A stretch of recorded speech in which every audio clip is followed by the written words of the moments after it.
athlete, albeit a chubby one, I thought I could handle it, and off we went. From the beginning, the climb was a little challenging, following the windy path in the dark undergrowth of trees that were generations old. They blocked the sunlight, and the way was unclear at times. Halfway up, I could feel my heart beating in my chest and my lungs gasping for air. I really wanted to quit, to stop climbing, to return to the familiar, comfortable lodge, but I kept going. I chose to continue to climb through the dark, arduous way because I knew it would be amazing once I reached the top. Soon my chest began to ache, and I went into prayer, asking God to keep me from having a heart attack. The Lord answered my prayer, and soon I found myself at the top. Spread out before me was the most amazing sight. The sky was the sky was cloudless, and the sun was high in the sky. And when I looked around, the mountaintops sparkled in the light. I will never forget it. It transformed me through all that work. What an amazing payoff. And now, because of it, I am stronger. Fear of climbing has left me, and I know that God Himself brought me there. Luke records quite a lot of Jesus' ministry before he writes about his transfiguration. Before this passage we are about to read together, Christ heals and reveals God's power as he teaches and exhibits God's love. It is after all that ministry that Christ takes his inner circle, Peter, James, and John, to execute the arduous task of climbing a mountain to its top. And then Jesus is transfigured in front of his followers.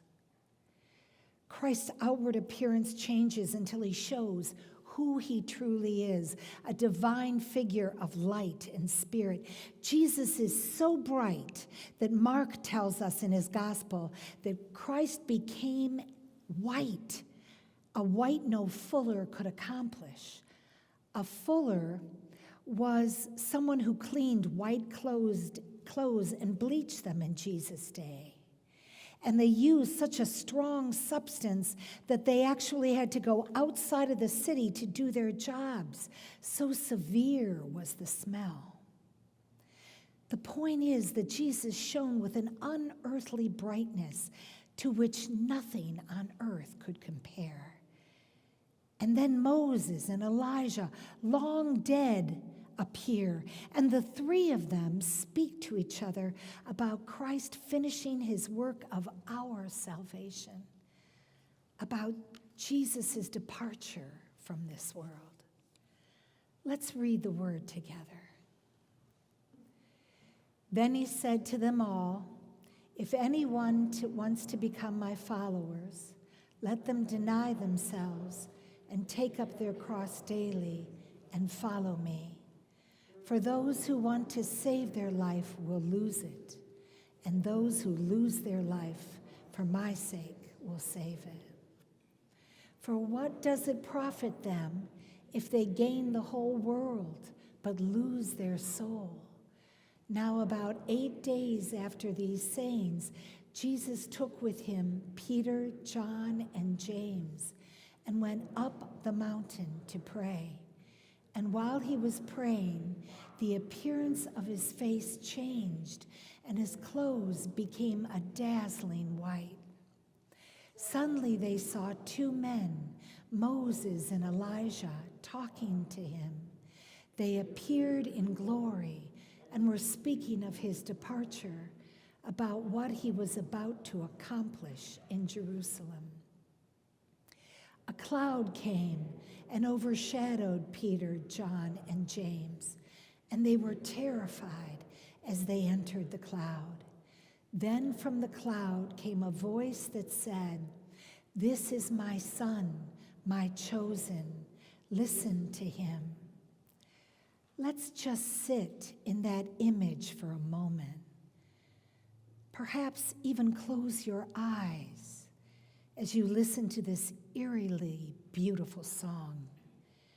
Try to imagine what it was like for Peter, James, and John, what it would have been like for you if we had all been there too.